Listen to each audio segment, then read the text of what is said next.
And buonasera a tutti. Good evening, everybody. It is Saturday, August 2nd, 2025, 9 p.m. Eastern, 8 p.m. Central. Hope everybody is doing well. And this is What's the Scoop episode number 77.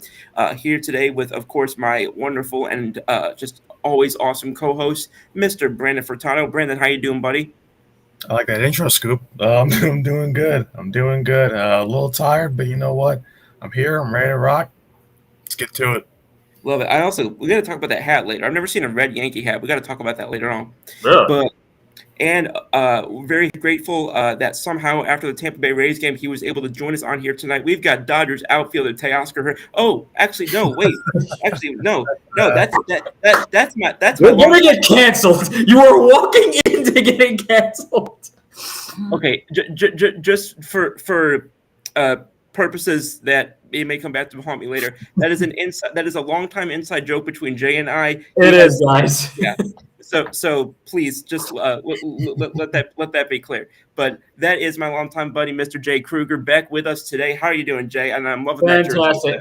Fantastic. I heard Tampa Bay Rays, and I thought your brain completely 404'd. Which, watching today's Yankee game, I thought You can't put it past me. You can't put it past. no. I mean, listen, we've suffered through the same Yankee game today, so it would be very justifiable. But yeah, no, Yeah. I'm all ready for football season. How about that? Yeah, I think we both are. I think it's kind of hard to end a football season the way we just did, and then sit through almost 2 months of this crap. But yeah, so we're gonna obviously jump right in on that. And let me just say, as I mentioned, this is August 2nd. What an unmitigated atrocity and completely spitting on the grave of the late great, may he rest in peace, Captain Thurman Munson. What a horrible and again, not only to lose on his birthday, but to have it complete with Jazz Chisholm just completely making one of the most like baseball IQ of an iguana moves I've seen in recent memory on the base paths. And that's saying a lot considering this team was already one of the two worst base running teams in baseball. And I talk a lot about launch angle. I talk about exit velo. The only exit velo that I had questions about today was the exit velo that was my shoe was going to go at through my television. I watching that, and then to have him double down later saying I probably would have, or I would have done the same thing again. Sometimes it just doesn't work out. I cannot believe that. I mean, I know that Aaron Boone had words with him, in the tunnel and whatnot. Evidently, it didn't work. Now, I don't know if that's Aaron Boone's fault or if it's just Jazz Chisholm being Jazz Chisholm, because, again, you go back to the Jazz Chisholm trade last year, we know that there was at least reports. Now, we don't know how legitimate they were, but we know that there were reports that they were concerned about how Jazz Chisholm would fit with the Yankees, fit in New York, yada, yada, yada.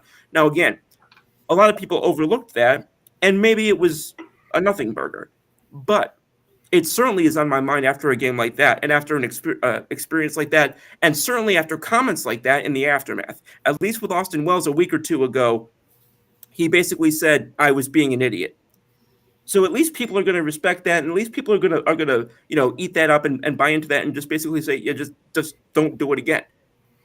Jazz Chisholm basically said, yeah, I would probably do it again, or I didn't see anything, or however he phrased it, I didn't see anything wrong with what I did. Even if that's what you believe, you don't say that in front of the cameras right after a game that just ended that way. And by the way, the guy who scored the runs for you that ultimately ended up deciding the game was Augustin Ramirez, the guy for whom you were traded last year with the Yankees. Mm-hmm. Like, talk about a Shakespearean, just absolute cluster blank. And karma hates us, man. It really does. The baseball gods frown upon us. I'm not convinced that they even look at us or look over us anymore, because it just, if it could go wrong, it was going wrong. And then you've got, then you got Aaron Boone and Travis Chapman over there in the background. Our first base coach, Travis Chapman. The way that they were speaking to each other, I wouldn't be surprised if Travis Chapman doesn't make the flight back to New York. But I'm not, and I haven't historically been the type of guy who makes change for change's sake, but I certainly at this point am looking cross-eyed at Travis Chapman, the first base coach. I certainly am looking cross-eyed at the third base coach, Luis Rojas. And as I said, you guys saw me say it on social media earlier. If this is how the season's going to end, you got to seriously think about cleaning house. And when I say clean house, I mean, I don't know that I'm not guaranteeing anybody but Aaron Judge a spot on this roster next year. It has gotten that damn pathetic. When you are being talked about and said that your numbers the last, it's now, like, I understand you have a couple bad weeks. It has now been over 2 months. This started at the end of May. When your numbers in that span are rivaling only the Washington Nationals, a team that's been rebuilding since I was in my, I think, sophomore year of college or junior year of college. No, unacceptable. I understand, and again, I'm somebody who was a defender of, it happens, it's been a couple of weeks, these guys, this, that, and that still look good or whatever the case may be. And I was able to have the backs of some guys. I had the back of Austin Wells. I had the back of even Jazz Chisholm, of whom I wasn't a fan. Y'all remember when he first came over, I was not a fan of that. But I was, a fan of him, and I was backing him, especially even when he, kind of ran his mouth last time. But this is ridiculous. They are looking at guys like Thurman Munson, who don the pinstripes, and basically spitting on their graves. On the birthday, unacceptable. That's my opening statement. Jay, you being the sort of, I don't want to say the guest, because you're definitely much more than that to us, but you joining us today, I want to hear your thoughts next. Well, I want to give, you guys know how much let me start with how much I feel about Jazz. I love Jazz Chisholm. I'm a big Jazz Chisholm fan. Dude can't be doing that. He cannot be doing that. Now, I'm gonna, it's a weekend. I've had like a little time to, rest up and try and gather my thoughts. So I decided that I'm going to take the mature route and process my thoughts logically and carefully. So, there we go. God's name is going on with this team. I had so much hope after the trade deadline. And now, I was looking at the bullpen additions that we made. I was, thinking, all right, we're getting the right. We've shored up our defense. We've shored up our bullpen. We've gotten the small time players like Rosario and Slater, not necessarily the big names, but they add some depth. I thought, all right, we're ready to claw out of this hole and make a run for it. I said in one of my drafts, guys, and you said, you saw me write it. One of my drafts for the postseason is that we would retake the division. I promise this is my first one tonight after I said that. I promise that was not an alcoholic-infused prediction. It is starting to look like that. We have fallen apart in an unimaginable way to the Miami freaking Marlins. I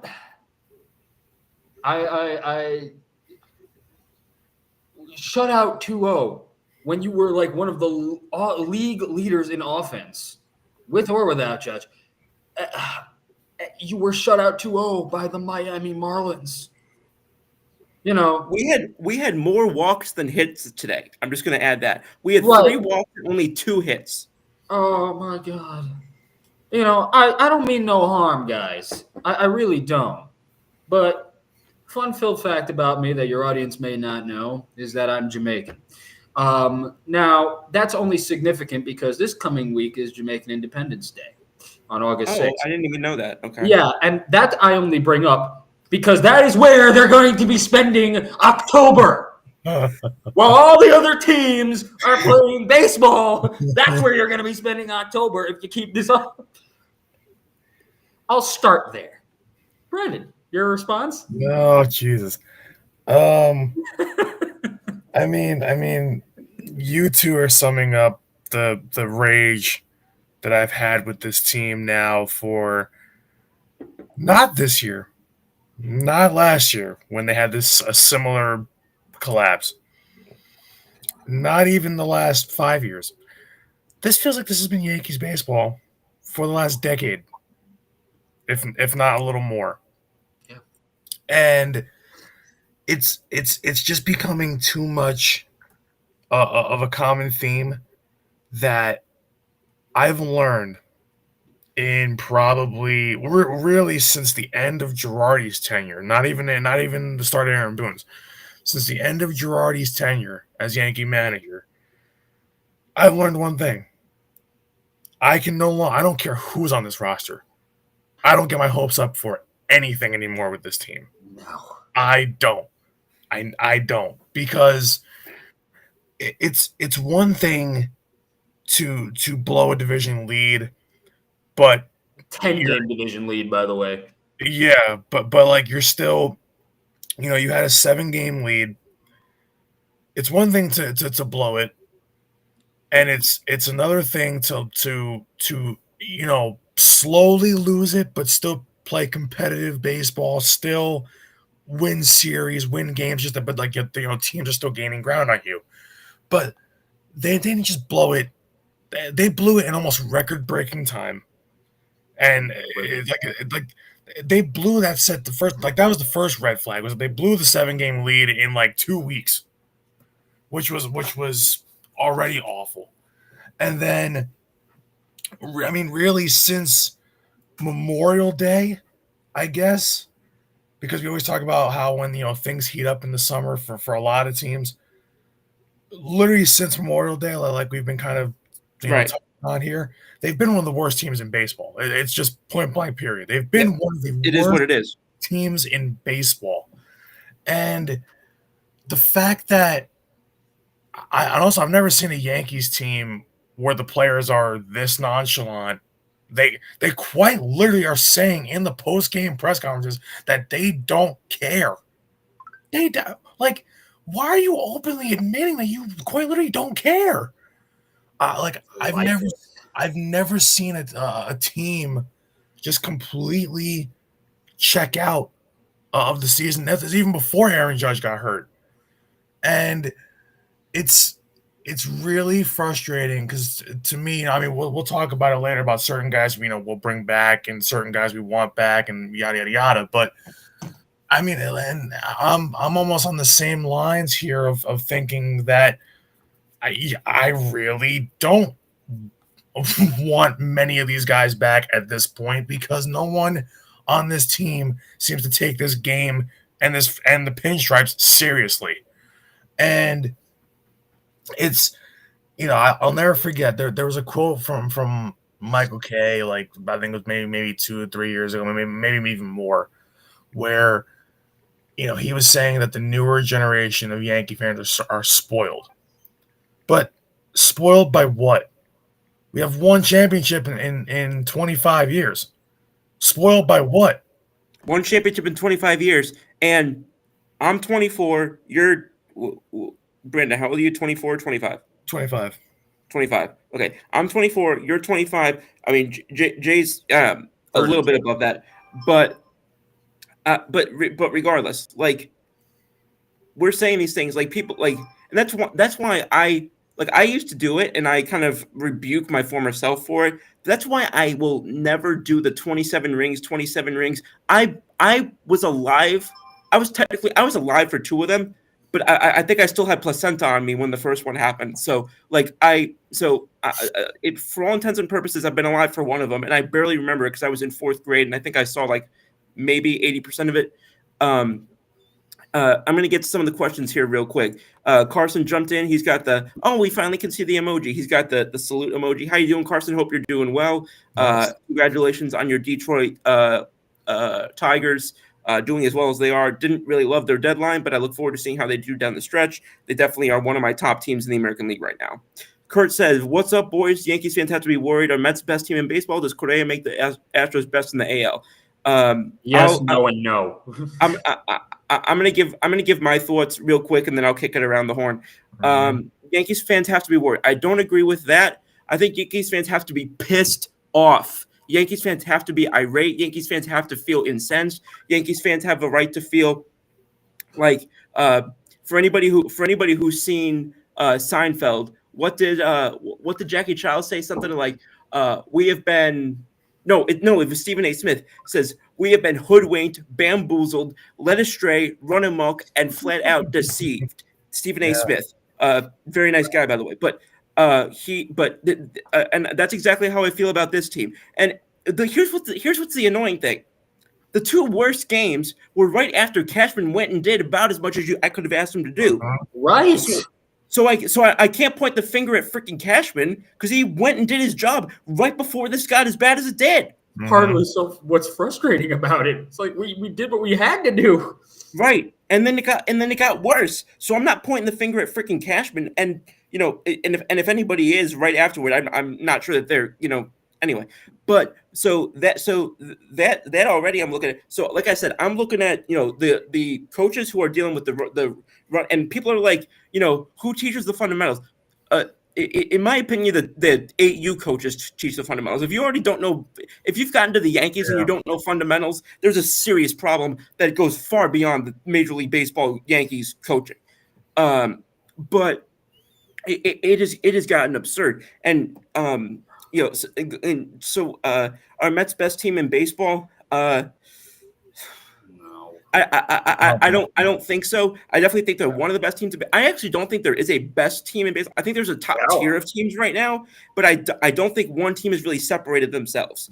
Does Correa make that? I don't understand why people are circle jerking the Correa to the Astros move right now.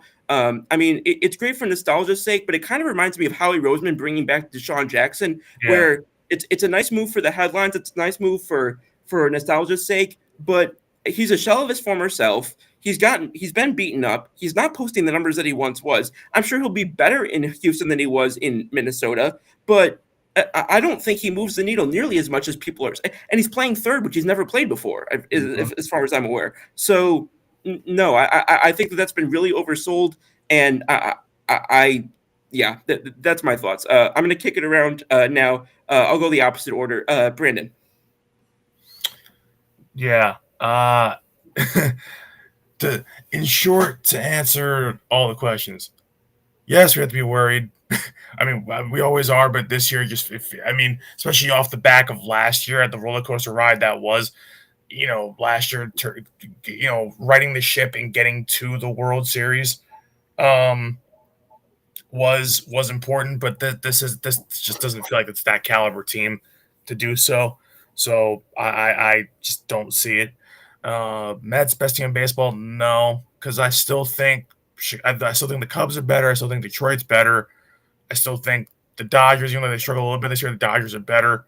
I hate to say it, but I would throw Toronto on there. Yeah, I think Toronto's better. I was wrong about Toronto. I thought they'd fizzle out. I can't see them. A lot of us were wrong about Toronto, bro. I don't even know if Toronto expected Toronto. Did they make any big trade deadline deals? Give me that one more time.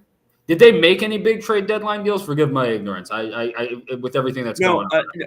Because it was weird because there were a lot of trades that like we thought were agreed upon. Now they got Shane Bieber, right? But there were a lot of trades that like we thought were going to happen. Like we thought Astros were getting Dylan Cease, didn't happen. We thought the Red Sox were getting Joe Ryan, didn't happen. So like it was really hard to parse through after that last 45 minutes, like what trades actually crossed the line and which ones didn't, because there were so many that were sounded as if they were agreed to in principle and then never got done. But anyway, continue. But yeah, Shane Bieber was really the main one.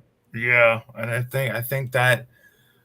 I mean, it does help them further for where they want to go because you can never have enough pitching. I mean, we all remember the famous George Steinbrenner, picture of all the pitchers around him, and saying you can never have enough pitching. But right, I think the Mets are good. I don't think they're bad. I think there's probably about 5 or 6 teams better than they are right now. And then Correa to the Astros.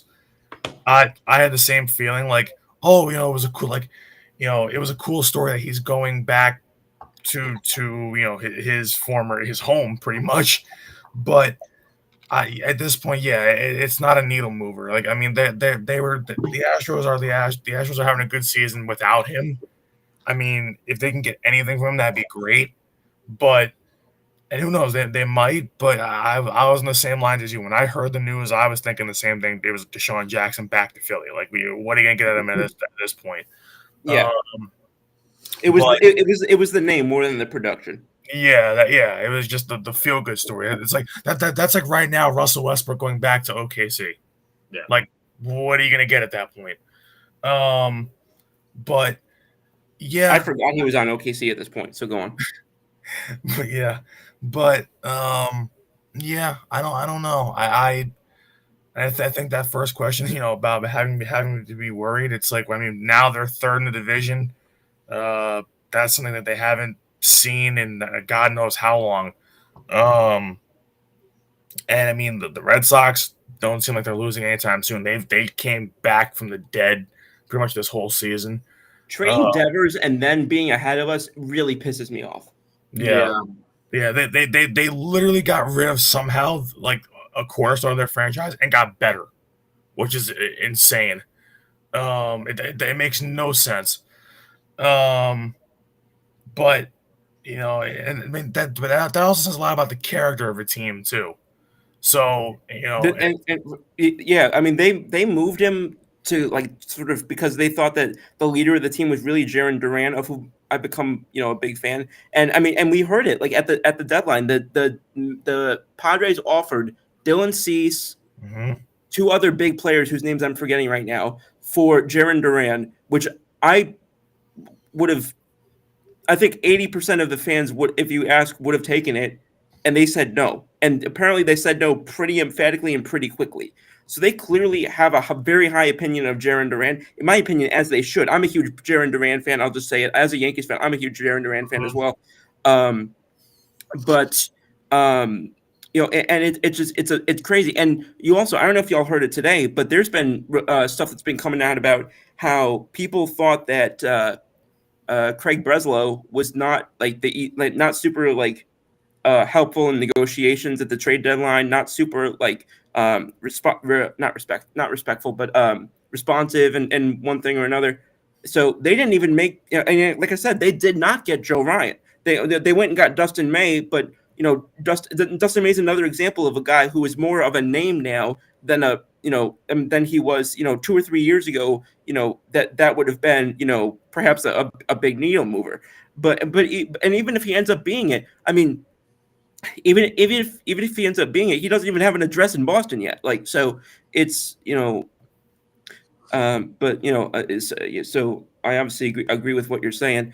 And then get through a couple of Kurt's things here. Kurt says, told Scoops 2 years ago, it's over for this GM and manager. It hasn't worked. It's not working. It won't work. Move on from both. Don't waste any more time. So here's the thing. I agree with Kurt's conclusion. The question that I ask every single time, and I've given him 75 invitations to come on this show. What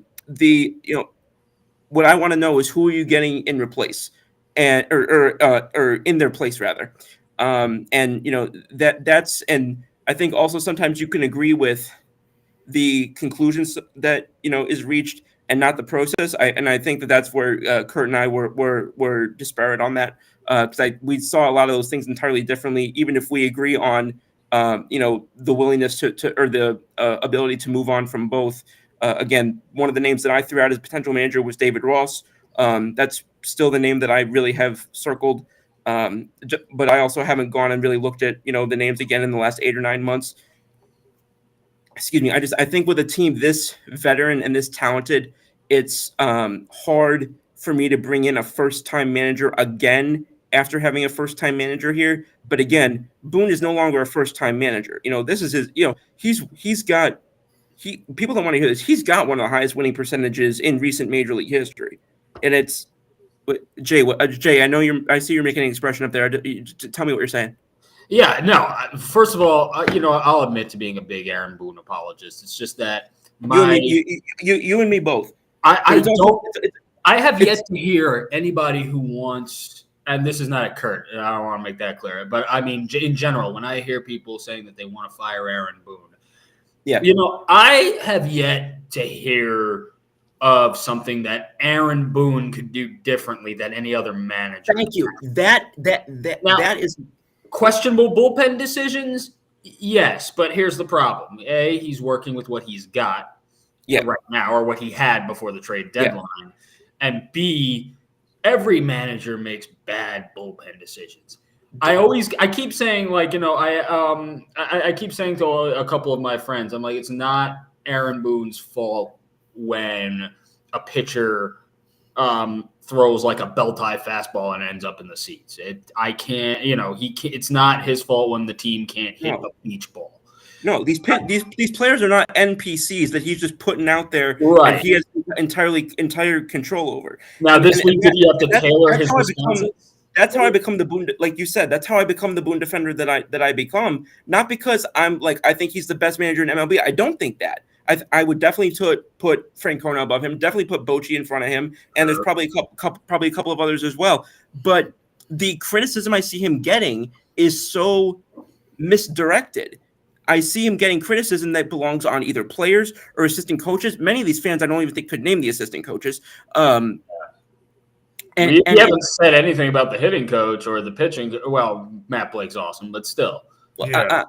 And again, I'm a huge Matt Blake fan. I think we've had a lot of reasons to be, but I mean, and I would say James Rosen. I would bring him up. Except here's the problem. It's been the bullpen that's killed us much of the last couple of months. The offense has not been a major problem. And freaking what's his name? Anthony Volpe is getting right at the plate now. Yeah. I mean, it's yeah. I mean, I don't think. I honestly don't think that there's much more. See, I mean, listen. Of this past week, do I think Aaron Boone needed to tailor his quotes a little better, especially when he was on John Boy and et cetera? Yeah. Tailor his what? I'm sorry, I didn't hear you. He needed to tailor his media responses a little better. I mean, Aaron, you're in the New York media market. You know that they're going to highlight when they say, I don't care what you think. But I got in context what he was talking about. And honestly, I'm not mad at him. No, because me neither. He's defending his troops. I love a guy who eats with his troops. Same here. I like that quote too. Yeah, and honestly, I mean, we're seeing the passion from Aaron Boone that everybody was demanding of him when he first started. It's just, but what is he supposed to do? Go out and say, yeah, Volpe's a Dunsky? I mean, come on. No, come on, guys. Volpe's not the type of player you bash in the media. No. And expect him to get better. And by the way, even if he was, I mean, look at how well that worked out. I mean, I'm hoping Ron Washington is recovering nicely right now and recovering well from his, with his health. But I remember last year when he bashed Guillorme in the media, it didn't work. I mean, that's probably not what caused the problems with the Angels. That's a bunch of things that could fill another episode. But I mean, again, this tough love thing that everybody's expecting Aaron Boone to do. It doesn't win games. It's not even tough love that they want. Like they actively want a guy to come out and abuse and desecrate his players. Again, the player that needs to come out tomorrow and play for that manager. And again, I'm not saying you got to be best friends with everybody. And, and again, there are different players who respond to different things. I got a whole book on coaching. There are different players that respond to different things. Some players respond better to the sort of the tough coaching and one thing or another. Some players respond better to, somebody who's a little more, supportive and go get them and that type of thing. Everybody's got a different personality. I'm willing to bet that if these guys wanted to be, borderline like you said, abused or whatever the case may be, they could have gone to drill sergeant, for that. They're playing baseball and they're playing baseball. They're ostensibly playing to win. And we don't know if Boone is not flipping tables in the club. No, we don't. And that's the thing. We don't have a freaking panopticon or camera into the freaking locker room or the clubhouse. And do they really think that they're gonna wait for the New York Daily News, or they're gonna wait for Greg Joyce, or they're gonna wait for Ken Davidoff to be in the locker room before they cuss these guys out? No. Yeah. No. Man, and but going back to Kurt's question, I'm going to be really quick about it. If the Yankees fan base should be worried, yes and no. We should not be worried about this year, and here's why. I should say. I'm saying that we shouldn't be worried about this year. Let's accept the fact that no matter what happens, if now Boston and Toronto have an epic collapse and we somehow overtook the division lead, or whether we're just going to be in the wild card, we're playing 2 to 3 extra games in October of this year. I don't think we're so bad that we're going to miss the postseason, but we are playing 2 to 3 extra games in October. We are in the wild card, whether that is we are a 3 seed or whether we are numbers 4 through 6. And 6 isn't out of the question. What we should be worried about is who we face there, which will probably either be Boston or Seattle. I would rather probably face Boston because our reward for facing Seattle will be, say, facing Castillo, Gilbert, and Wu, whom I do not believe we can beat even with home field. And yes, I remember we swept them, but that's that feels like a different animal in October. Yeah, and we're a far different team. So that's my point. Yeah. And I also think that we should be worried about next year because, gentlemen, next year's the window. You can't convince me otherwise. We will have a hopefully recovered Cole. Right. We will still have Judge, both of whom will be past their prime. Thankfully speaking, those are the players of talent on our team. We can say, past their prime, they're still absolute workhorses and can still deliver a championship. We'll have Stanton kind of aging out, and then I know we're going to be talking about in a few minutes which free agents we'll probably want to keep. Right. But the pressure is on in 2026. That's where I'm looking right now. I am getting 2021 vibes from this current team. And 2021 for me was a little bit more annoying than 2013 because it was seesawing so much, periods of bad or periods of good, and then we win the playoff spot on the very last day of the season. There were 2 other teams behind us who definitely deserved a playoff spot more than us, and I was even saying, you know what, miss the postseason, please. Don't give us false hope because then you're going to go on a run. We're going to think we're going to get in our feels, and we're going to think, hey, we got this. No. We did not. We didn't have the fuel then. I don't know that we have the fuel now. I mean, I'm thinking about a DS exit, and that's being optimistic. I gotta tell you. So yes, in that sense, I'm not worried, and I don't think the fan base should be worried. 2026 is when we hit panic. As for the other 2 questions about the Mets. You could waterboard me. I'm not going to say that the Mets are the best team in baseball. So let's get that one out of the way. The Astros, I pretty much agree with both of you guys. Part of me saying that we're going to be a 3 seed is that we're not better than the Astros or even the Detroit Tigers.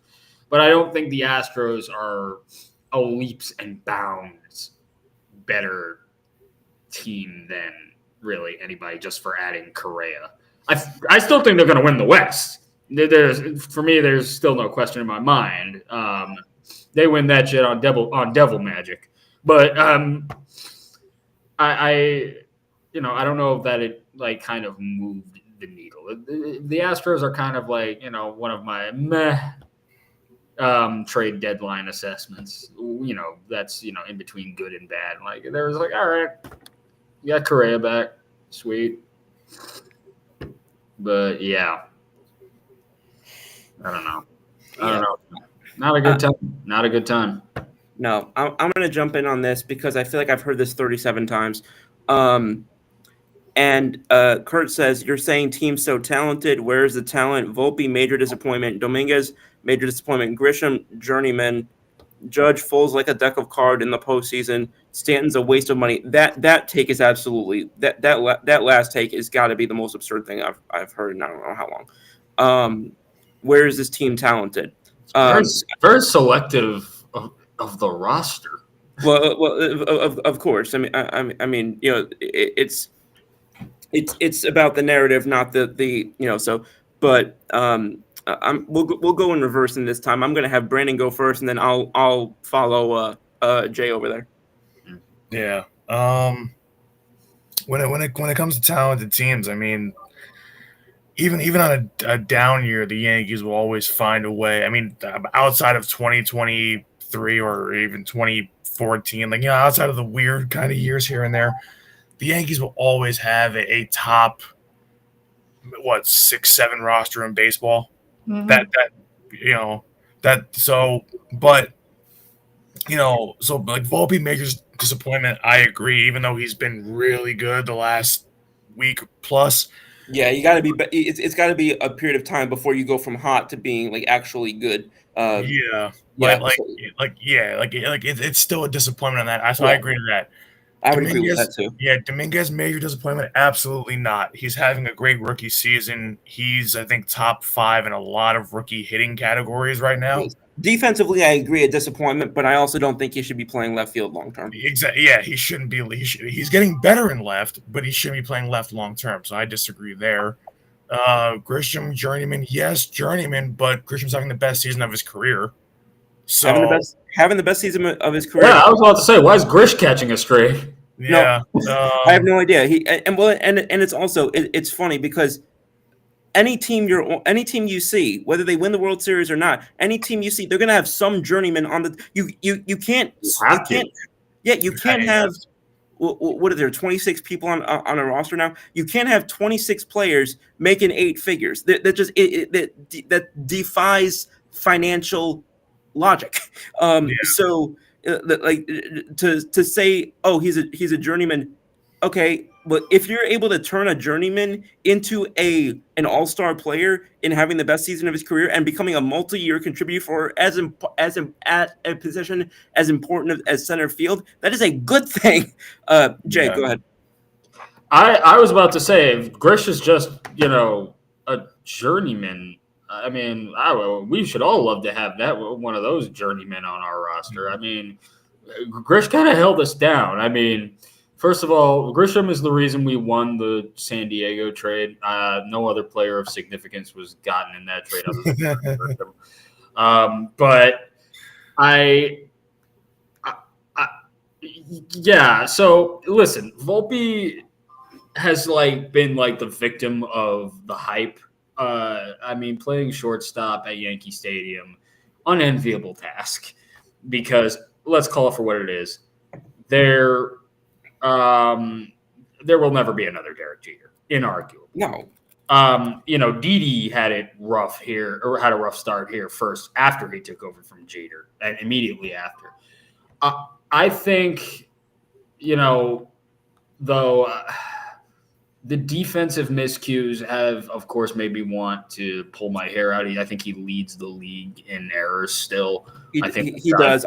And again, I wanted him at second base. So go on. Yeah, listen, that might be a thing. I don't think. The only thing about second base is that I don't think moving Jazz to the outfield is going to be optimal either defensively. But recently he's picked up when it comes to his offense. I'm hoping that's an indicator of a turnaround, and we're getting a sort of second half Volpe. That's definitely something I would want to capitalize on. I don't want to be too tough on the guy because Lord knows, Scoop, you've read a couple of me wanting to have Volpe sent to Siberia. But I mean, Siberia was the nicest thing you said. But this is again. And for everybody listening at home, I'm using the there might be preteens watching this, so go on. Yeah, but the biggest point there you might have that this guy might have is on Volpe, and again we're cherry picking a little bit because Dominguez. I don't know. I'm not ready to call him a major disappointment. And Scoop, you're right. Long term, he shouldn't be in left field, but he is having a decent rookie season. He's one of the few Yankees I don't have a lot of complaints about. I just talked about Grisham. Even Jazz. Offensively, I think he's still good. Bellinger. I think that he's breaking out. I don't want to say breaking out because Bellinger has always been underrated good for me, at least not outside this MVP year and outside of the Rookie of the Year. I think he with all the superstar names that flew around in the offseason at the trade deadline. I think Bellinger was a pretty good get. I wish we had him earlier, but I can't say that this team is untalented. It's no. Well, I think it is playing some mediocre ball when it comes to the pitching. I still even believed in the pitching, and me, and maybe I'm not the best person to ask this because in addition to a Jazz Chisholm apologist and an Aaron Boone apologist, I was a Marcus Stroman apologist. Marcus Stroman got released this weekend, but I'm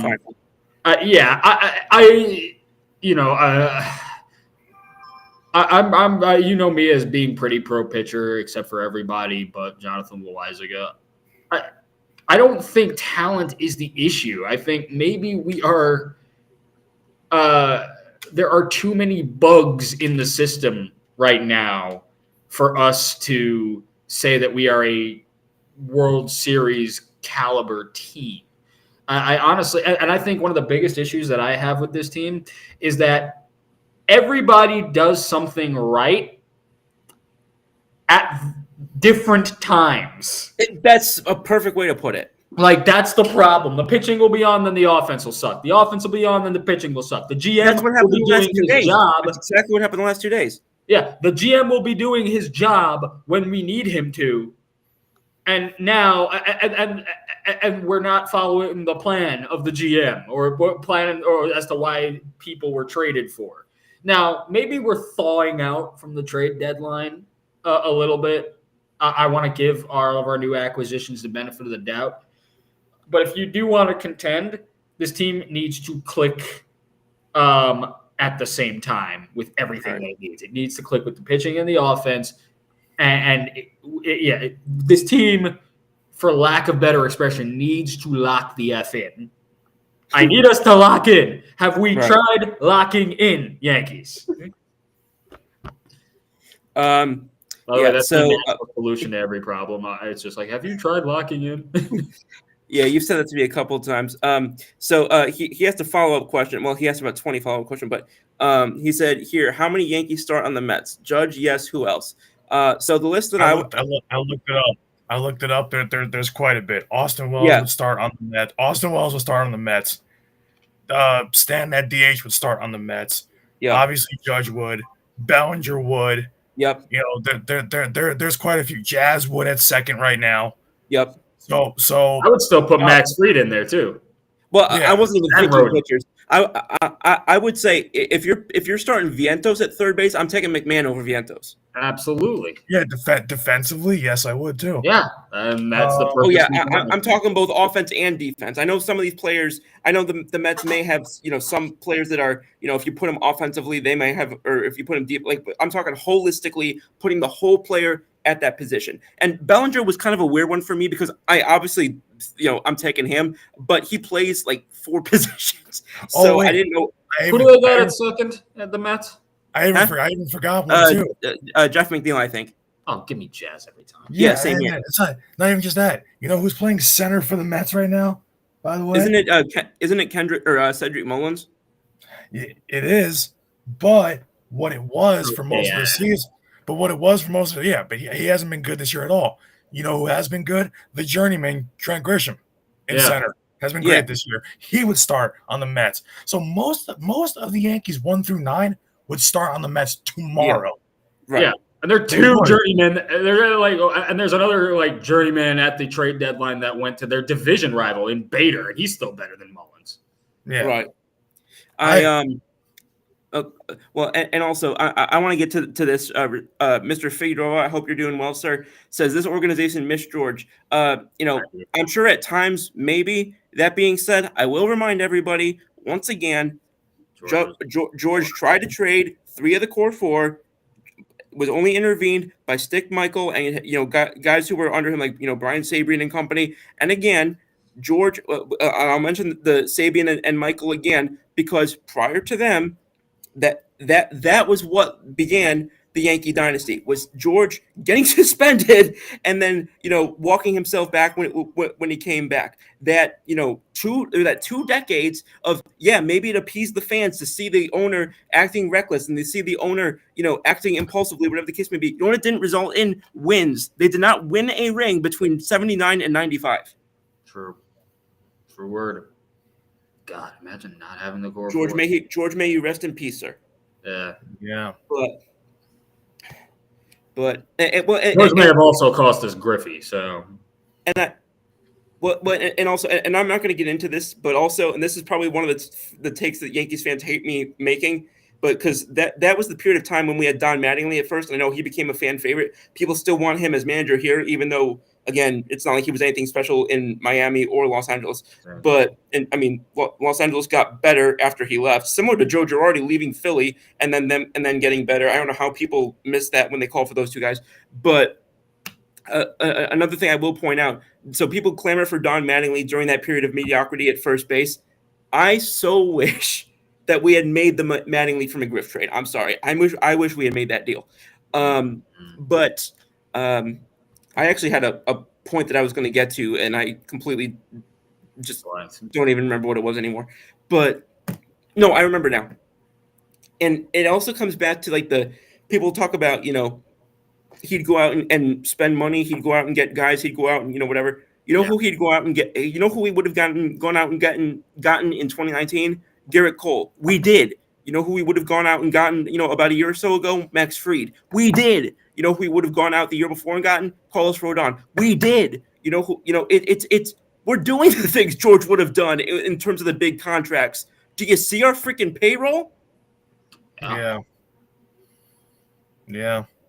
What's tough? What's really bothering me is that's what's probably the most frustrating about this whole kind of Yankees thing the last roughly 10 years, like I was saying, is that the talent is there. It's just for some reason it's not coming. It's a production thing, not a talent thing. It's a production thing. Yeah, like it's like a kid who won't study. For a test, has every bit of the ability in the world to score at least 95% on a test. So we're the Kyler Murrays of baseball, pretty much. I mean that's what's so frustrating is that it's like, and especially because it just seems like every year, it's the team is good, but there's always a but, whether that's injuries, whether that's the too many question marks with the younger guys that should be really good, or if the rotation, because every year we always have pitching problems because the rotation always gets hurt and the bullpen always gets hurt. I mean, they do find their way back, but this year they've been hurt literally since before the season even started.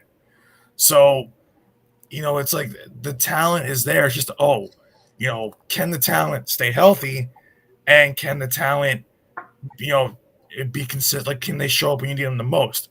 Because they'll win you a lot of games. We've said that they're talented enough to win you a ton of games, but it's just when it push comes to shove and they have to have it, they don't get it done. And that's sometimes it just happens that way, which is incredibly frustrating because it's like and that's where I get where I was saying before how Michael Kay was saying Yankees fans are spoiled because we weren't Jay, you were, but you were so little. Like when the core four, and the Fab Five, and whatever you want to call it, the whole. So I get it. I'm old. No, but I'm saying but even so, you were still too young to fully appreciate it. It is when I started paying attention. It's tough because we don't have that. We've had glimpses of what that could have been in our lifetime, but we don't have that, and that's something that you'll never see. I mean, really, and those of us who did have that, we're in withdrawal now, man. I mean, 98 is when I started paying attention. It was a great time to start paying attention to Yankees baseball. And I paid, it was thanks to my dad, but geez, man. And then it's we haven't felt that feeling in a while. And I swear to God, Yeah, last year, I mean let's go back there. that's what also makes this year so frustrating was that the roller coaster ride it was last year to have such a high peak early, then have an extremely deep valley, where just like this year, you sucked for 2 months of the season, where it just seemed like you were completely dead in the water, even with Soto and Judge. You get out of it by the end of the season. You end up winning a division by a couple games. You beat up on not beat them up, but you basically showed to the rest of the AL Kansas City didn't belong there. Cleveland didn't belong there. You showed it. You got to the finish line, and then the problems of that 2 month spiral you had, everything came back in full force during the World Series, and it's no different this year. Like this year was when we started struggling at the end of May. I even said that. I said to you guys, to everybody else, I said, if this team struggles for more than a couple weeks, it's not a slump. It's who they are. Yeah, right. And it's because this is the same exact style of play that if it lasts for more than 2 weeks, it's not just who they are, but it's what they'll show you come postseason time. The Dodgers said last year, basically right as the World Series is getting underway, all we got to do is put the ball in play. They'll make the mistakes. What happened? All of that happened. Exactly that. Because when you look at the numbers, the Yankees offensively were the better team in that World Series. Yeah. The reason why they lost because they kicked the ball around the field like a bunch of little leaguers. So, right. Well, and that's, I was asked on this show a couple of weeks. I don't remember which one of y'all was on. Maybe I was even on by myself. I don't remember. But I was asked on this show a couple of weeks ago. The question was, I don't remember exactly how it was phrased, but it was something akin to, what team is going to stand in the Yankees' way going to the World Series? My answer was the Yankees. Yeah. We are our biggest roadblock. There is not a team in the American League that is going to stand in the way of the Yankees getting to the World Series more than our own team. It's sad, man. And I want to point something out real quick because we were talking about the draft a little while ago.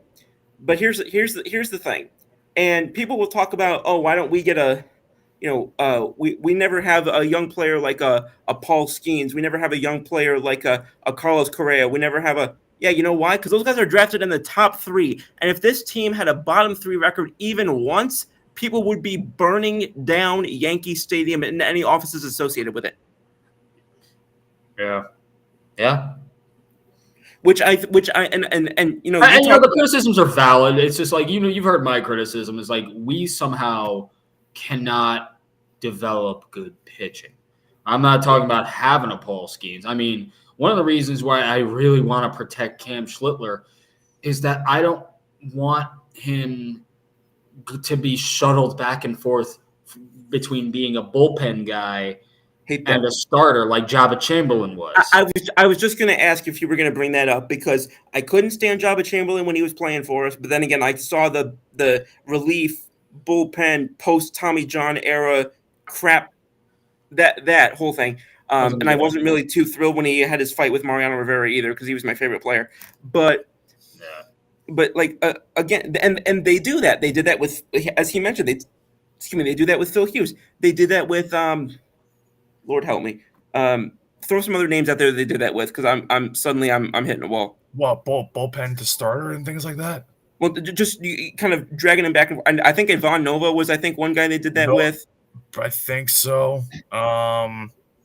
There's definitely a few, but I cannot remember off the top of my head. I don't know. Would you count Dylan Betances as one of those? But he kind of just really became a full-time reliever, I would think. Yeah. He just settled into the reliever role. But there has been plenty. I just can't remember. Jay, did you fall asleep over there? No, I didn't. Okay. Didn't they technically? Well, no, because he's a starter now. That's what they built him to be. I was gonna say they technically did that thing early on with Clark Schmidt, but I mean, Clark Schmidt was drafted already off of having Tommy John surgery, so that's out. Yeah, I know what they did it with what was it with Chad Green where they made him an opener Yes. more often than they left him in the bullpen? Like they brought him back and forth. And you know what? Who was often associated with Chad Green that they also did very similarly with? He wasn't as good, but I still don't think he was as bad as he ended up. I don't think who he was as bad as his numbers ended up being. Luis Sessa. Yeah. Wow, talk about a blast from the past type of name. My memory bank could not reach that far back. And by the way, we're talking about a guy who played in 18 and 19. That you, I'm saying like because I blocked him out of my memory because I remember I hated him at the time, so I completely blacked him out. Like, but the point stands. They've done it. Nestor Cortez might be one of those guys too. Yeah, I mean, Which one? Nestor Cortez. Yeah, I don't want to hear. He was a little. They mostly use him as a starter, but they kind of bounced him back and forth a little bit. They did. Yeah, a little. I kind of want to block him out of my memory too. I could never do that. Here's my favorite player for years. See, I didn't really hate him. It's just like the anti-Garrett people at the time saying, "Oh, Nestor's the ace." That made me dislike him by association, I guess. Psychologically, I made that connection. And yes, then he started to be bad. I can't even follow that, but okay. But no, it's but I'll go back to what I was saying. And this is like Jay, you had your recently you talked about how like your unpopular, not anti-Yankee take, but your unpopular take would be like you would rather miss the playoffs than get into the playoffs and lose, or something of that effect. Yeah, I do not extol the virtues of better to have loved than lost and never to have loved at all.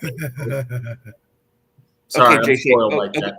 Okay, Jay Shakespeare. But because my advantage, the one that I kind of have that's kind of in a similar vein is I wish we had taken a year in the past. I don't know what year it would have been. I don't know if it would have been 16. I don't know if it would have been. I don't know when it would have been. But I wish we had done what Houston did and Chicago did and whatever, and just bottomed the hell out, because that's what we would have started to get more money for international. We would have started to get more money for. We definitely would have gotten that draft pick. I mean, even this year our draft pick was dropped 10 spots, and just because of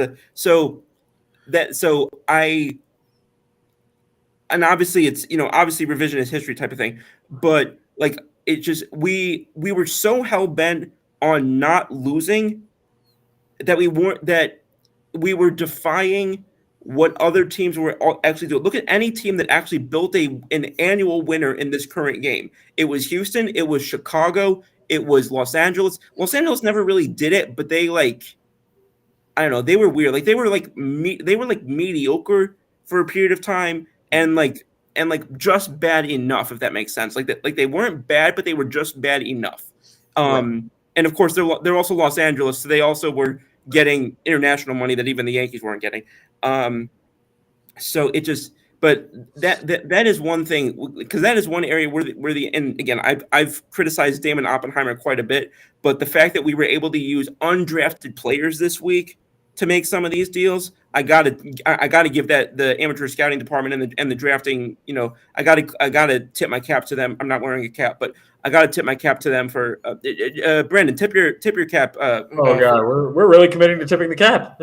But no, but that's kind of where my mentality is at. But I do think that kind of hamstrung us a little bit. We were so committed to not losing that I think sometimes we blocked ourselves from actually being able to develop the ability to win. Because and again, people talk about the core four and and back to the way that things were from what do you call it, from 96 to 2000. But you go back to the really the Showalter years, and you go back to I'm not even going to talk about the 80s, but just the early 90s. What they don't realize is how did they get there? They got there winning 70 games. Now, granted, there was the strike year also, but they got there winning 88 games, 76 games, 71 games, 67 games, 74 games. They lost for 5 years. That is how they got some of those picks. That is when they drafted some of those players. That is when they signed some of those players. So, it's yes, you built the core four, but you didn't build that much talent and build the guys around them, like the Williams and those guys. You didn't build those guys up after having these 90 to 95 win seasons, and spending all this, so it's people want to sort of they pick and choose the memories that they have, and unfortunately you can't play that game. It's just not how that works. Yeah. Yeah. Yeah, you're right. Go ahead, Brandon. I'm sorry I talked a while, but No, you're not. But you're on the right track. You're not even on the right track. You're right, and it's just it's really tough because when you realize how those teams were built, it basically through what you just said, but also with the money that they had left over, and for when they were starting to gain success, you added guys like you added a veteran in Wade Boggs, you added a Scott Brocious, you added a Paul O'Neill from Cincy, around that time.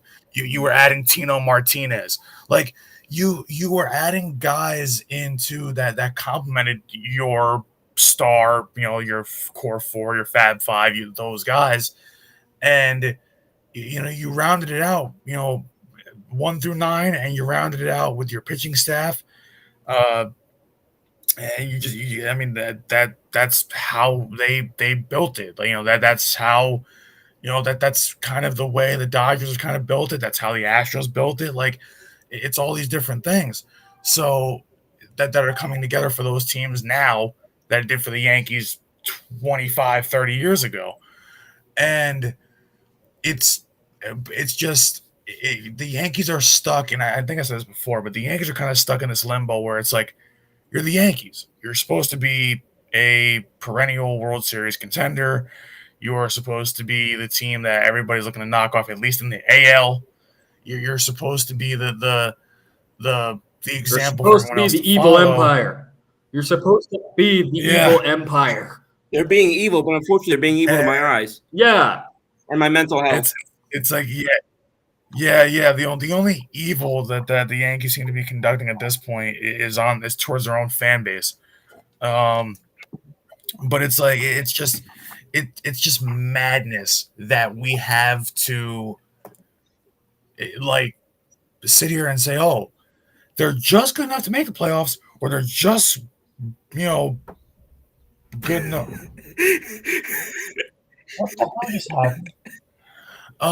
They're good enough to just make the playoffs, or they're just good enough to miss, but the thing is, when you miss and you barely miss, you have the problem of like either not getting the draft picks where you want them, or not kind of finishing the way you did, and kind of being that middle ground where you're not committing to a rebuild, and you're not committing to even a retool or anything of the sort. So you're kind of just stuck where you are.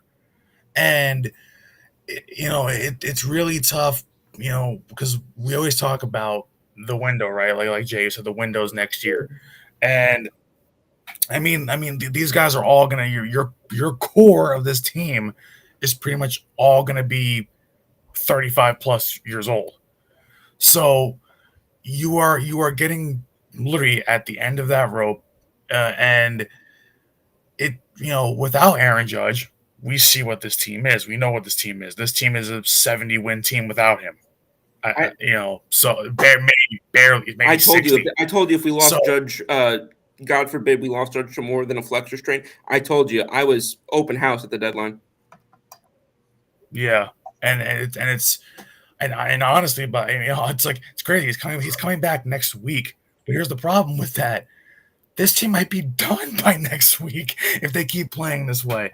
So it's so tough to realize that this team almost seems like it'll never quite be either fully committing to, or not committing. You know what I mean? But like fully making that real push to a World Series title, or fully committing to next season. And it just seems like that they're just kind of stuck in neutral. and it's been that way for probably the better part of a decade. So it's it's really tough to see a team that, I mean, like I said on the show before, this is the second longest championship drought in franchise history. It's the second longest, and honestly, at this point, I feel like it'll probably end up being the longest. You know what? I think the longest was 18 years. They said between 96 and what, Yeah, 78, 78 I to believe it 96, was. yeah. So yeah, we're at 16 now. So it's just been far too long. And I mean, everybody's like, oh well, you know, because they always say about us not being alive in the 80s, right? And how bad the 80s and the early 90s Yankees were. They were bad, but and I get Being that, that bad but you made knew it what they possible to were. have the resources that make like that's what people don't understand is that you get those like unfortunately it's bad teams that get those resources. Now, unfortunately, a lot of teams stay bad because they don't know how to use them, but bad teams are what get those resources to make those things. Yeah, and it's and to add even on to just the bad teams getting the you know kind of the breaks. It's also just the simple fact that you knew what the Yankees were. You knew they weren't any good in that era. You knew what you were getting every year. In this era, in the last 16 years, you know, ever since that last World Series, oh, this is the Yankees had the end of their core four, saw them leave, but you still had hope that they might win just one more before they left. Didn't happen. You get the new era, you get the baby bombers, and everybody's excited for Sevy, for Greg Bird, for Tyler Judge coming Alston, up, Jinx. Tyler Austin. Yeah.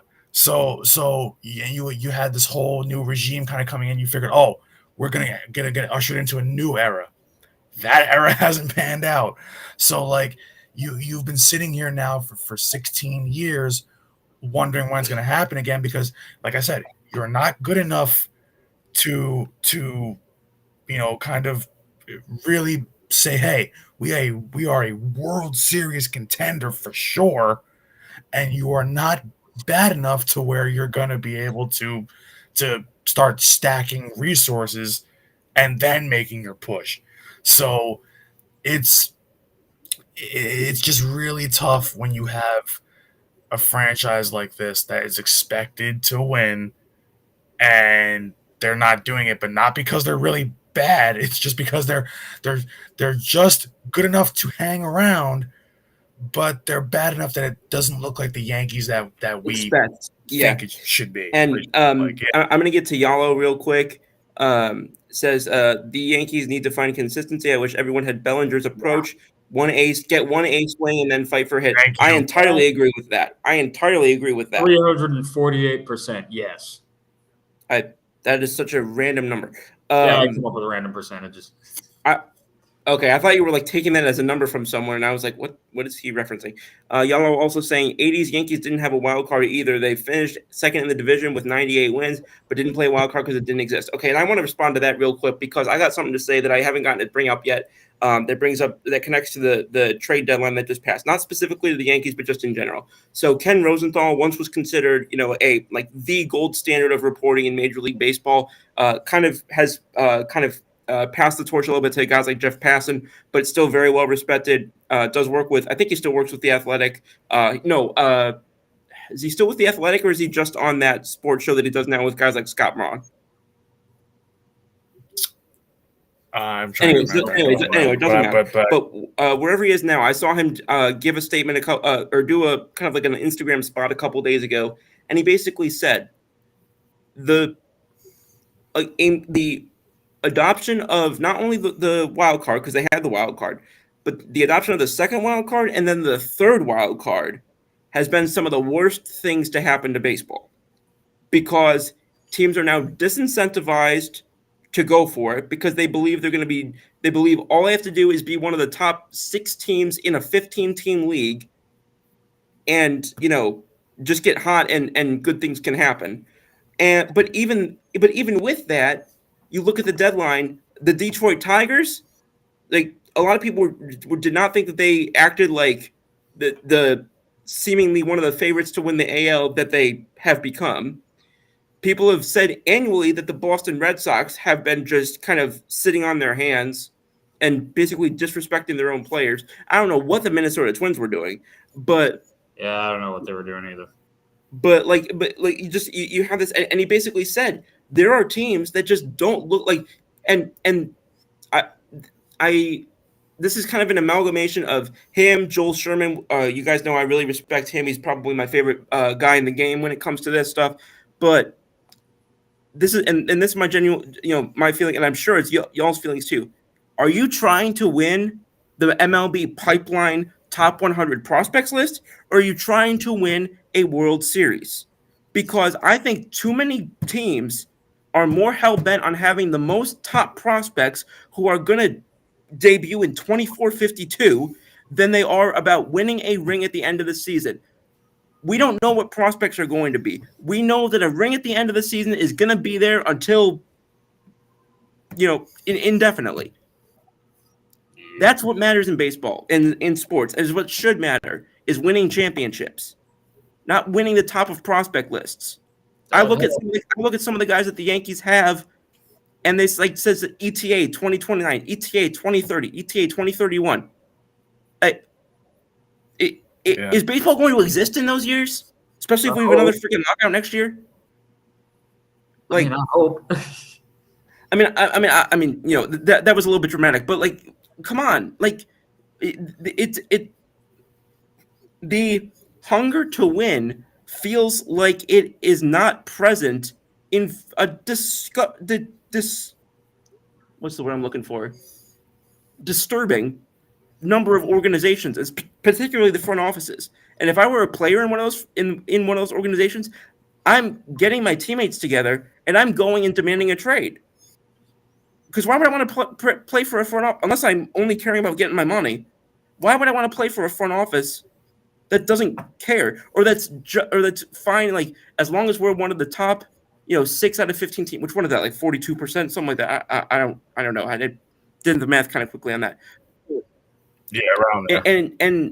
And I agree with both of them. I agree with Joel, as I usually do, and I agree with Ken. Like, that is a horrible message to send to players, to send to fans, and to send to people who to send to a 4 or 5, and I know that's not what they're thinking about, but a 4 or 5-year-old who's getting into the game for the first time, watching it with their brother and their dad or their sister and whatever, these guys who are going to be watching baseball for the first time and getting into it for the first time, and they find out, oh, they're just trying to be one of the top half of the. No, you want to be the best. And what the hell are you doing this for?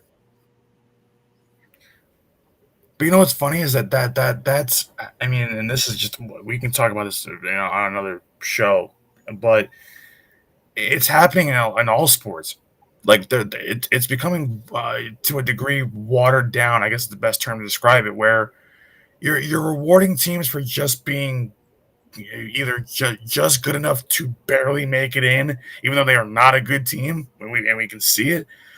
Like with the for instance, the NBA play-in, I can't stand that.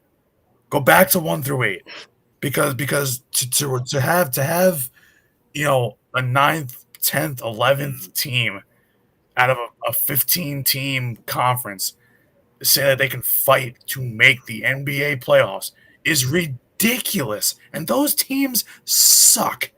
They are. It happened during the COVIDism year, and I was like, I don't like this, but fine for this year because of the bubble and because of God knows what else, because they weren't playing in front of. That was my point. I didn't but. Yeah. And that's when I talk. But to get me to talk about precedent would be a whole other show, and I don't think I'd have a show after that.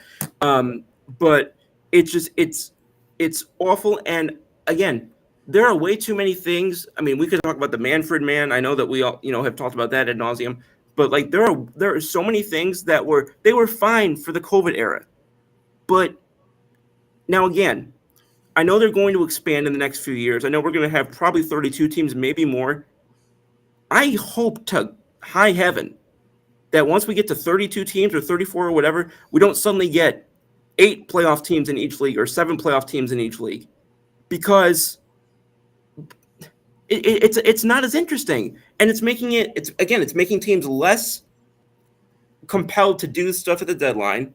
They've talked about moving the deadline to kind of compensate for that a little bit, which maybe that would be a good thing to do. But I think the good thing to do would have been to stop providing again, I mentioned it's 6 of 15, so that means 12 of the top. That means the 12th best team in the league could win the World Series.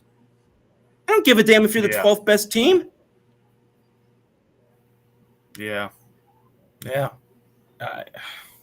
I just the product and just telling teams that it's pretty much okay to do that. Well, you know why they do it. It's money reasons, to sell more tickets. But here's the thing: how is it even money related? Because I thought that as well. But then go back to not this past year, the Yankees Dodgers, but go back to the previous year, the Rangers Diamondbacks series. Remember how everybody said, "Oh, I want to see new blood. I want to see new guys. I'm so happy that it's 2 new teams that They had one of the worst viewings of any sports championship, not just any World Series, in I don't know how long.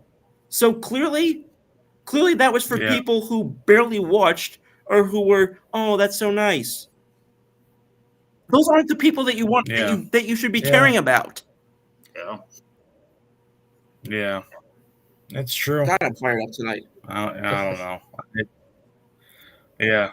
But I mean, look at how fired up our mediocre baseball team this year has gotten us. That we're just having to lash out at everything that's wrong with the sport because our team is just. I saw more fire. I saw more fire in an atom on each of our shirts tonight than I did in those last 2 games. And you know what it is too? It's so good. And going back to the whole the comment here that we have that says I wish everyone had Bellinger's approach. He was the first guy on my list when we were talking about guys are bringing back that we even want back because you know why? He should have been an all-star.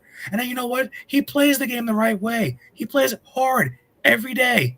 Doesn't make mistakes every day. And on the off chance he does, he's like, that can't happen, that shouldn't have happened. I apologize. That shouldn't have happened. I apologize. Yeah. I'm gonna go work on it, or something like that. Not just the Jazz thing that we got today. Those things happen. I probably wouldn't do anything differently. If you wouldn't do anything differently, then do what you did today. Then don't do what you did today, and just don't come to the stadium tomorrow. Or stay down here in Miami and go drink, whatever on a beach. Whatever is right. Yeah. I had a virgin pina colada tonight at dinner, and quite honestly, maybe I should have kicked the virgin part. Go on. Yeah, you probably should have. But honestly, you're probably better off. It would have helped kill the pain. I'm sorry, you were starting to talk. But I've just never seen. I said at the start of the show, but I've never seen an attitude from a Yankees team so blatantly, openly, for lack of a better term, piss poor, lackadaisical, nonchalant. I've never seen indifferent guys. I've never seen this many players after a game fail to take accountability for their stupid actions. You're not 5 years old. You're a grown man. Why can't you own up to your mistakes when you know deep down it's wrong? Yolo says, let Rosario play tomorrow and tell him you hit, you get more starts. I agree with that. However, I would add one more thing. I would say you hit and you don't completely crap the bed in the field. Yeah. That I would have to add that caveat because what my concern is with him is not as bad. It's his defense. And y'all know me, I don't put up with poor defense up the middle. But I'm genuinely curious, though. I am genuinely curious to see over the next 24 hours if more comes out about what that little tiff was between Boone and Travis Chapman in the dugout, because I genuinely, when I was watching that, I was like, I don't know that Travis Chapman's going to leave this, go back to New York with us. Or I think they're playing Texas on Monday, actually. But I was like, that was like, I know Boone gets fired up despite what fans want to pretend. But I know Boone gets fired up, but he gets fired up with umpires. He gets fired up, occasionally with players. He doesn't get fired up with his own coach, like out in public. Like that was just, I don't know. Real quick, I look at our agenda and we've barely talked about a damn thing. But I do real quick want to get through the list of the pending free agents that we talked about. Just kind of a real quick, would you bring them back or wouldn't you? Yeah. And a quick excuse me, sort of a quick, why one way or the other. But I'm pulling up the list real quick. And, I would say, I wouldn't say necessarily rapid fire, but also, and this is going to be this is going to be keeping myself in check more than anybody else, obviously, try and make it somewhat concise, but again, that's my own problem, not y'all's. But yeah, the guys who become free agents, this off season, and the list, this hotel Wi-Fi is horrible. There we go. So I'll start with, I think, who's the obvious one, and that would be Mr. Devin Williams. I'll start with you, Jay, since you're the first person I see. Go ahead. Devin Williams, you keeping him or you letting him go? Earlier this season, I would have said for sure, let him go. Right. You know what? I feel like keeping him. Strange as it is, I think I think I'll keep him. I mean, does he have to be the closer? Probably not, but like if he doesn't do well, especially not in this bullpen now. Yeah. Well, right now, he's actually been the more optimistic note of the bullpen. Right. I wouldn't have told you that was going to happen in May. So thanks for proving me wrong. So yeah, maybe on a short-term deal. I don't know if he would go for a 1 or a 2 year deal, but maybe on but I'll keep him. I'll be, I'm not going to ask you what terms or whatever, because but yeah, I that makes a lot of sense. Brandon. Yeah, same thing as pretty much Jay hit it on the head. Early in the season, I would have said hell no, but I wouldn't keep him as a closer. I would keep him as an eighth inning guy. That's where he found himself. Yep. And that's where I think he's best served as the setup man. So to me, keep him, but keep him as an eighth inning guy, and maybe like a 2 year deal, probably. Yeah. Mm-hmm.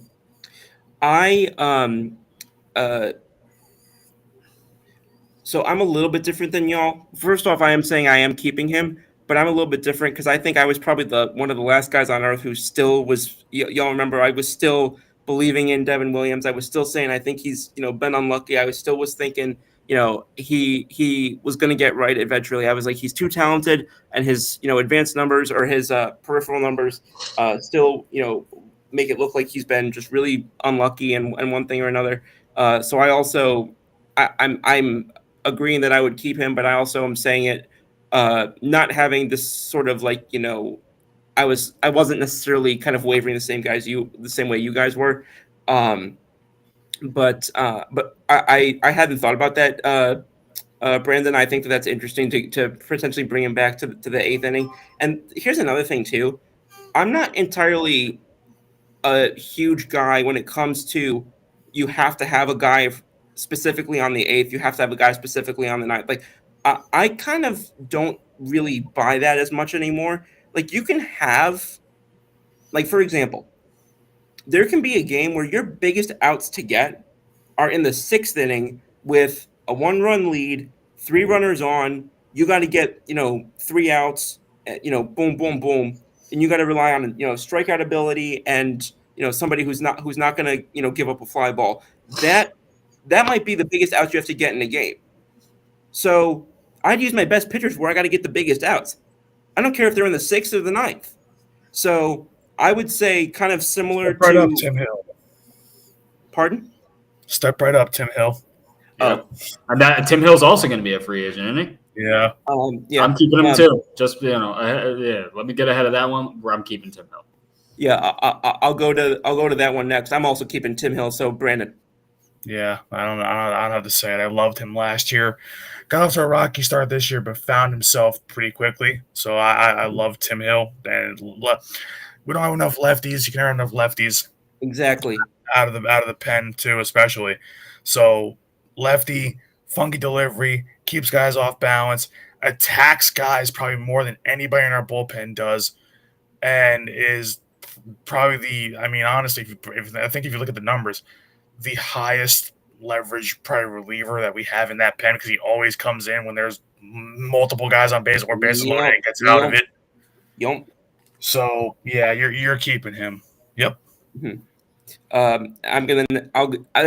now go to the two outfielders who I'm pretty sure are probably the two biggest ones that we're going to talk about, and I'm guessing I know where we're going to go with this. But first, we're going to go Cody Bellinger. Jay. Yeah, we're keeping him. We're keeping him. Yeah, I'm going long term on him. Yeah, and he's actually the guy that I think I'm most confident that we will keep, just because you talk about how badly you wanted to be a Yankee. You were thought about being a future Yankee for so long. I have a hard time seeing that just becoming a 1-year thing. Yeah, make that man retire as a Yankee. Yeah. Next, I'm going to go Trent Grisham. All same thing. Okay. This is not as interesting as I thought it would be. This one might be a little bit more of a fun discussion. Out of the bullpen, Mr. Luke Weaver. Jay, go ahead. I'm being very liberal with my keep-ems, but I'm keeping. No politics on here, bro. I want to keep him with the caveat. I mean, then this is probably an obvious statement, but is he healthy? Because he's had a couple of rough outings lately, and I don't think that's because Luke Weaver is bad. He's not, and also he's the team vibes guy, or one of them at least. That's what I loved. Also, the team has a lot of good vibes, guys, but we are not vibing on the field. He's such a dolt. He's just such a dolt. Yeah. But Weaver, I want to keep. Weaver, I would want to keep a long term, provided that once we put pen to paper and sign him, he ain't going out for Tommy John or something like that. I mean, it's kind of hard to, yeah. YOLO says Tim Hill has the best mindset for a reliever. Also with Bellinger, let other teams worry about Tucker. Just lock down Bellinger. I agree. I can see the value with Tucker, but again, we also and I can't overstate this enough. We know Bellinger can do the New York thing. That is not an understate. That is not something that we should just discount. Brandon, I'm assuming you're also on the. But I'll let you talk on the Weaver thing. Yeah, and I mean, we'll to back it up with a couple of the comments because I don't want to leave the comments out to dry, but Yolo did say also with Bellinger, let other teams worry about Tucker, just lock down Bellinger. Bellinger was literally my not my second choice. He was my 1B after Kyle Tucker. Yep. So to me, having Bellinger, having him play at an all-star caliber level, he's still in the prime of his career. He's only 30 years old. At this point, I don't think unless you're gonna do something crazy and move Judge to like DH and or something like that, or first, and then you want to get Kyle Tucker for right, then I guess. But I guess I wouldn't at this point. Just like I can't see the Yankees making that drastic of a change out there. But so I mean, we all know we all know what we feel on Bellinger, but Luke Weaver, I think I love that man too much to say no, because the thing is, up until he was hurt, he was just as good as he was last year. Yep. So and I think he's on 100%, and that's why I think he struggled, because I think he's not letting on that he's more hurt than what he is. Right. So he's a dog. Yeah, that he's a pure 100% dog, We and go. I would never trade someone like that for the world, because that's a guy you need in your, like we're saying, he's a vibes guy. It's a guy you need in your clubhouse, let alone on the field. So I would keep him. That's fair, entirely fair. And I've called Weaver one of my favorite players.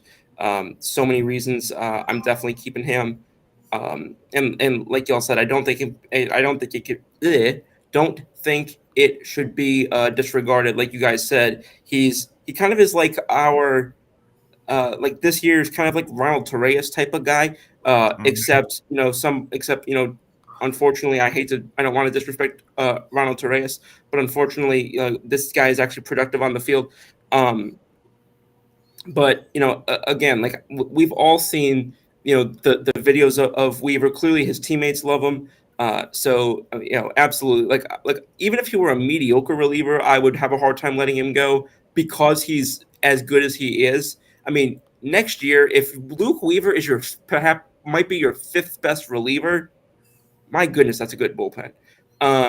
So I'm definitely, yeah, I'm with y'all on that. Real quick, Yolo says, "Yo, would y'all be cool with signing Luis Arias for first base and let Rice catch fully?" I'm gonna go last on this one, Jay. Uh, you know, what's weird is like I haven't been tracking Luis Ariz like I have with other seasons. How's he doing this year? I'm checking that real quick, because frankly, I don't know either. Um, I um, I'm checking real quick here. Hang on. What wasn't our hang up about him? Mostly about him striking out too much, or It was defensively. right? Yeah, All right. yeah, it was definitely defensively because Luis Arias is like Tony Gwynn. Like this is a guy who never strikes out. Yeah. Um, And yes, defensively, was he yeah, bad yeah. defensively at second Defensively, or first? Because I know he was first, a second baseman. Oh, so he was bad in both places. yeah. Yeah, I mean that's I'm looking at fielding right now. Like there is no he's been moved to first largely because defensively he was a pumpkin. So um I it the wild card there is Rice. They never really thought Rice was going to be more than a backup catcher. They really never looked at him as a long-term, like actual starting catcher. And I remember that going back to his prospect reports and the minor league, what the minor league people were saying. So I'm having a hard time with that idea. And then I also, again, and I know he's been shaky at times, but I still believe that Austin Wells, his upside is much higher as a catcher defensively, and I personally am still willing to take the hits, no pun intended, offensively that I'm going to probably take with Wells at times, maybe for even significant stretches, because catching wise, he saves, especially his pitch framing. I mean, and part of that's probably because of learning from Trevino for a little bit, but he is a very good pitch framer, even when he's not quite as great with his arm or not quite as great blocking or whatever. That pitch framing, that alone is helping you win games. That alone is saving you runs. So I'm gonna have to disagree on this one. I'm keeping Rice at first base, and also with how crisp Rice's offensive numbers are, and I mean, he's one of probably the most unlucky hitter I've seen. Just with like, but Yeah. when that and I hate to sound like that like the stereotypical here, but when that ball starts falling, and I think that his offensive potential will play up from first base. I think that the bat will play up as a first baseman. So I'm keeping Wells right at catcher, and I'm keeping Rice right at first. Yeah. Yeah, I think right. Yeah, but I think Rice definitely. There's a learning curve there because he came up as a catcher, but and I mean he's had a couple really rough games at first lately, um, but I mean to learn kind of behind goal like with Goldschmidt, I mean that helps a lot. He's got to learn to pick the ball better at first, but that's that just comes with repetition. Got Hatterberg Moneyball.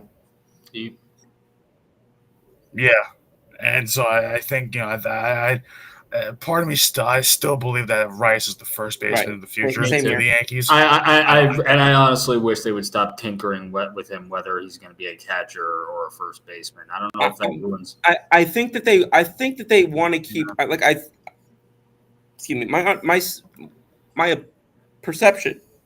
Hello, is that they want to keep Rice as like a second or maybe third option. I'm going to guess they're going to get a backup catcher this offseason. I think that they want to keep him as a third/emergency option. I think that they are overselling a little bit how often he'll end up playing, or maybe they did hope for it at the beginning. But I think that this perception that he's suddenly going to be splitting time with Wells, or he's suddenly going to be catching that much, his prospect profile never played up that much with his defense. His bat was always his calling card. Right. Yeah. Mm-hmm. So I don't hate the Luis Ariz idea, but not in favor of just making Rice the catcher. Yeah. It's just I would be in favor of this move if it didn't the problem for me is how it impacts Ben Rice. I want to keep Ben Rice as my first baseman. So it's because of that contingency that I have to nuke it. It's if it were just in a vacuum, Arias at first base, I'm interested in the idea. And then I'm gonna just jump through a couple more guys here. Excuse me. I'm not going to go to Austin Slater or Ahmed Rosario because we haven't seen enough of them. I don't think. No. And this is probably going to be And both are free agents, right? Yeah, both are. But I mean, maybe you guys have opinions already. I think we need to see more from both of them. Yeah, we do. So far. Last guy I'm going to go to, and this kind of comes full circle because I think he's been on the roster the most or the longest out of all these players. Jonathan Loaizaga, Johnny Lasagna. Go ahead, Jay. I think he's going to make a fantastic relief pitcher in Pittsburgh. I knew the general gist of where that was going. I was just like, yeah. I'm waiting. Yeah, I'm waiting. I'll see you later, Laza. Sorry, brother. Yeah. I mean, I will not take away what good he has done for this team, but right. I am not. And it's not entirely his fault because he has just come back off of being hurt, right? Exactly. So maybe I'm being too harsh because, that's very uncharacteristic for me.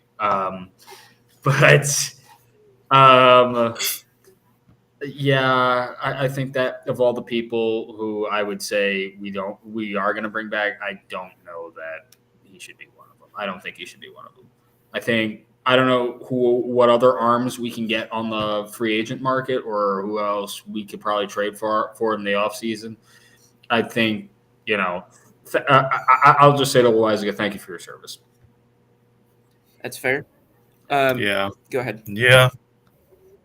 Nah, I'm kind of in lockstep with Jay. I mean, we've and I've used this cliche 1,000 times, but how many times is it true? And I even mentioned how injured this team is right now tonight on this show. But the best ability is availability. Loaizaga hasn't been available for quite some time, like for not even for a full season, even for half a season, for a long time now. So it's you're not getting enough out of him.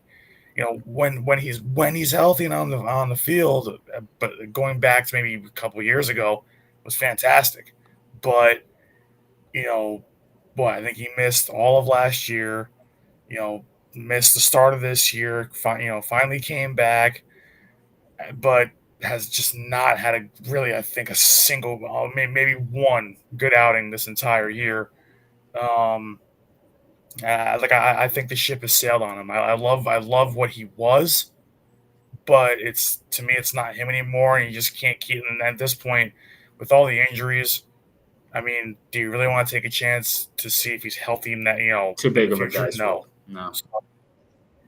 Yeah, it's too much of a dice roll. I thank him for what he was electric early on, but that ship has sailed. So. That's it. I think it's time to move on. Yeah. I gotcha. I had a feeling that we were going to be in disagreement on somebody.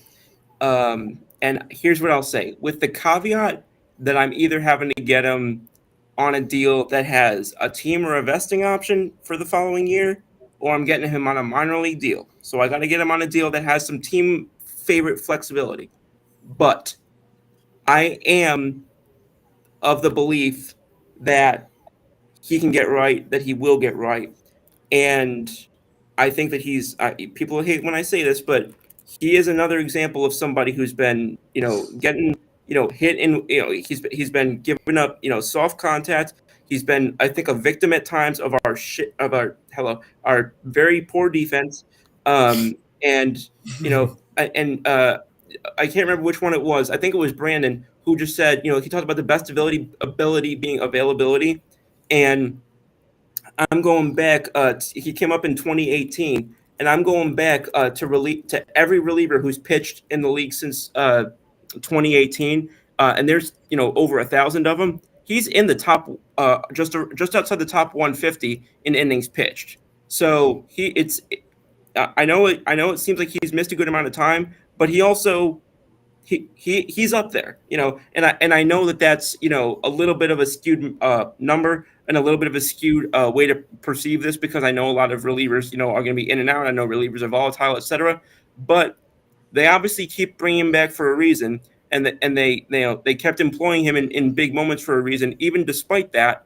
And I'm not saying you bring him back, in a key role in the bullpen. Like, I'm not saying you bring him back, okay, you're our eighth inning guy now, because I already mentioned that I'm not a huge fan of that. But I think this is a reliever who I want to give him one more chance. Is basically, and Brandon always likes to say, you don't take back your ex, or however he says it. I mean, that sounds like a generally good rule of thumb. He says, don't take back your ex. But from this vantage point, it's, I want to give the current guy, or the current person, one more chance. So I'm kind of keeping a little bit of in with that metaphor right now. But yeah, I'm giving this guy, I'm giving him another chance. Maybe what I would do is a 1-year deal with a vesting option that is based on appearances or innings pitched. So based on your ability to give me volume next year, that you would keep your job for the following season. That might be the way that I would go. But I am bringing back Loaizaga for another season, provided I can get that flexibility on the contract. And that being said, I appreciate the people who are still here with us, the people who are still awake. I'm only awake because I've had 3 espressos. It's a lot of espresso. I was so fired up earlier, and I think I gave myself a second wind just from how fired up I was about this team. And, I can tell I'm going to sleep like I never understood the phrase sleep like a baby, because I've never seen a baby sleeping well. Neither have I. I wasn't a baby that slept well, apparently. Apparently I wasn't either, but I can only imagine you next to a baby on a plane. Oh my God, put me in there and just let me. Yes, that happened to me from when I was coming back from my LA trip last year.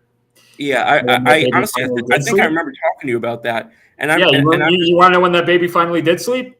When we landed. Sounds about right. I remember my grandfather, may he rest in peace. I remember him just talking, the last flight I remember talking to him about, he says, I wish someone would have put just a Jack Daniels down this kid's throat. Oh my God. Yeah. I've been like on flights where, it's not even just a baby. Sometimes it's a toddler. I'm just like, listen to me. If I have to sit next to this toddler on the plane, I'm going to step outside. Brandon, you guys finally got it. It took me a second. It took me a second. I love how you collectively got it. It took me a second. And unfortunately, I can't blame that one on the crappy Wi-Fi in here. But all right. guys, I want to thank the people who have stuck around. I want to thank the people who have been on this long. With the engagement we were having and the great discussions we were having, I think this is one of our. I mean, I know I say this every few weeks, but I genuinely think this is one of the better episodes we've done on this show. Certainly since I started it. And obviously, anytime Brandon and Jay are both able to be on, obviously it just takes everything to a whole new level. And I guess shout out to the Yankees for absolutely giving us fantastic content tonight, for being absolutely dreadful the last 2 days. Yeah. So that's, I guess you can say that's one thing that they did right. But I'm going to pass it around because I know sometimes I rush us off and don't give people a chance to speak. So Jay, I want to say thank you again for you jumping on. I was really excited to have you. Really excited that we were able to get you back to the group, especially in the wake of the trade deadline and everything that happened with the Yankees this week. So go ahead if you've got any final, as they say on the K&K show, final thoughts. Man. So I'm so glad actually we did get to jump on. I think this was the perfect time, after trade deadlines. We didn't get to our postseason predictions yet, but I think we'll just have to have you back on. Yeah, we got to draft that up and see, where we are. You guys already know what my predictions are. I'm not going to put that out to the general audience right now. Right. Honestly, always a good time here. I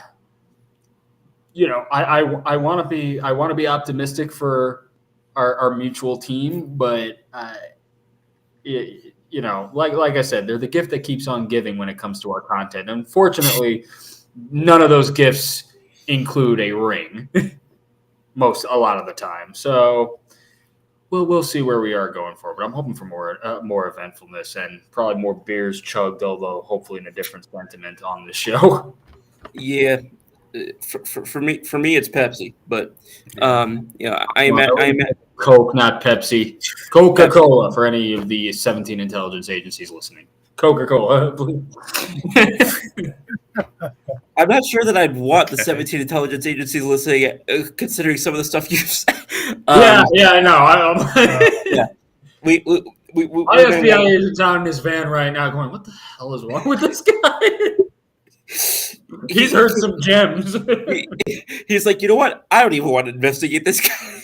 No. Imagine. But, and then all the things that would be read back to me at a deposition or a grand jury proceeding.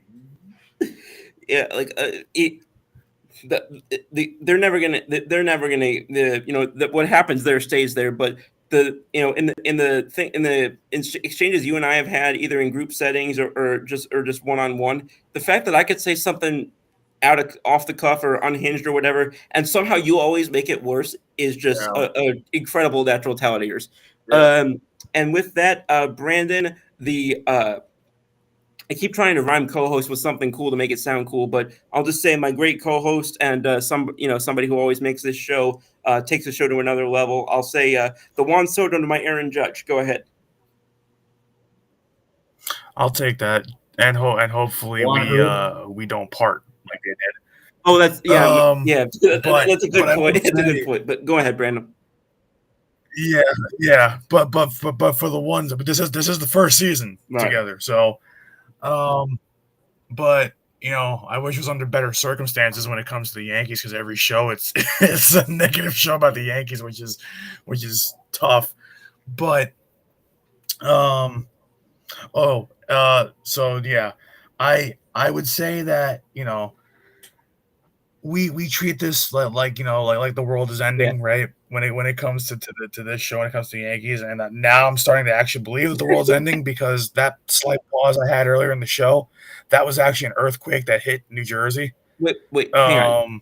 Just give me a second. Really? There actually was an earthquake up there?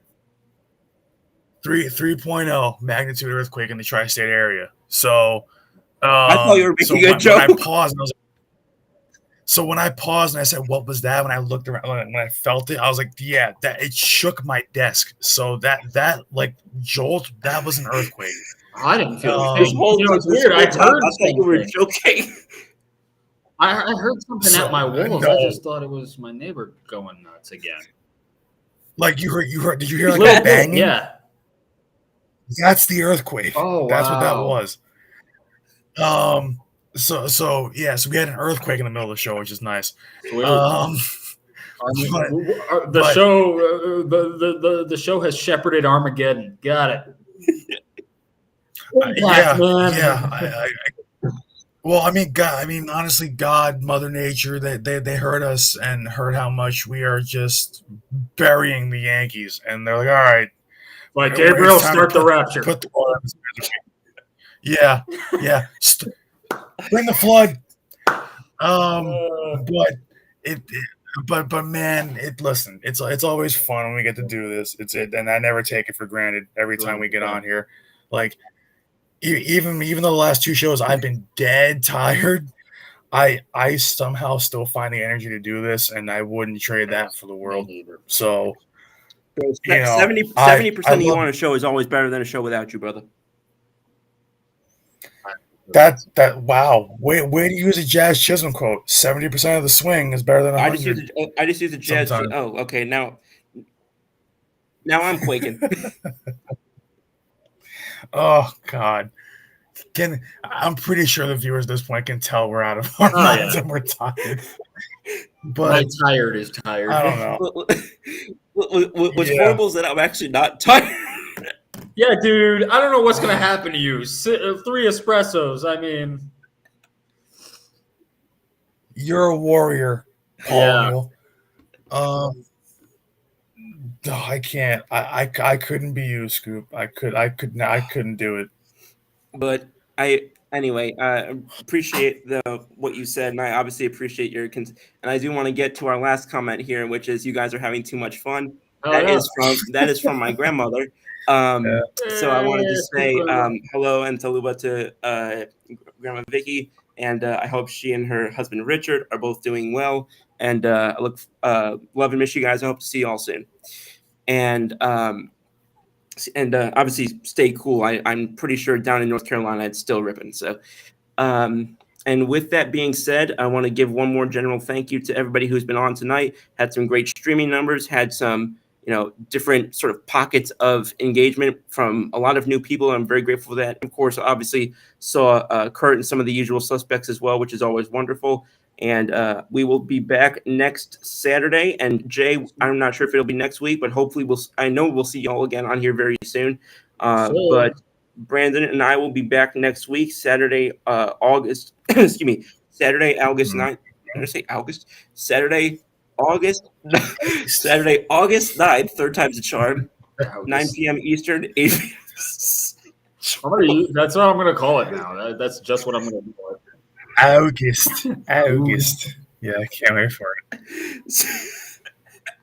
I can't even get through my clothes. Same Scoop time. Same Scoop channel. Jay and Brandon out. Get there. Oh my god. Oh boy. Wait, did he actually close it, or did he just accidentally jump off? No, he jumped off. So it's just us. We're still live. So it's our show for the next 30 seconds.